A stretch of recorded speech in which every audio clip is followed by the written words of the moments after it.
کراچی میں مبینہ منشیات ڈیلر انمول اور پنکی کے سہولتکاروں نے مقدمے سے نام خارج کرنے کے لیے عدالت سے رجوع کر لیا ہے۔ جوڈیشل مجسٹریٹ جنوبی نے پروسیکیوشن کو نوٹس جاری کرتے ہوئے جواب طلب کر لیا ہے۔ گلستان جوہر سے گرفتار مبینہ منشیات فروش شیریں اور اس کے 2 بیٹوں کو عدالت میں پیش کیا گیا۔ عدالت نے ملزمہ شیریں اور 2 بیٹوں کے جسمانی ریمانڈ کی استدعا مسترد کرتے ہوئے عدالتی ریمانڈ پر جیل بھیج دیا ہے۔ کراچی میں مبینہ منشیات ڈیلر انمول اور پنکی کے سہولتکاروں نے مقدمے سے نام خارج کرنے کے لیے عدالت سے رجوع کر لیا ہے۔ تفصیلات جانیں گے شفیع بلوچ سے۔ شفیع بتائیے۔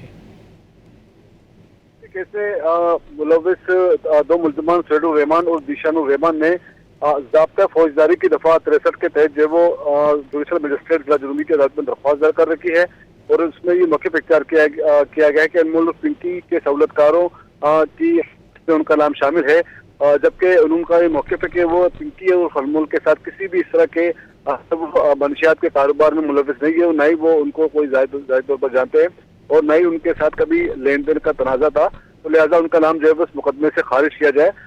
درخواست گزار کے وکیلوں نے موقف اختیار کیا کہ ان کے جو ہے وہ مخالف کے خلاف اب تک کوئی ٹھوس سوال پولیس کی جانب سے کسی بھی مقدمے میں پیش نہیں کیا جا سکے، لہٰذا انہیں مقدمہ سے ان کا نام جو ہے وہ خارج کیا جائے۔ عدالت نے ابتدائی دراز سننے کے بعد مقدمے کی تفتیشی افسر کو جو ہے وہ آئندہ سماعت میں طلب کر لیا ہے۔ بہت شکریہ شفیع بلوچ ان تفصیلات کے لیے۔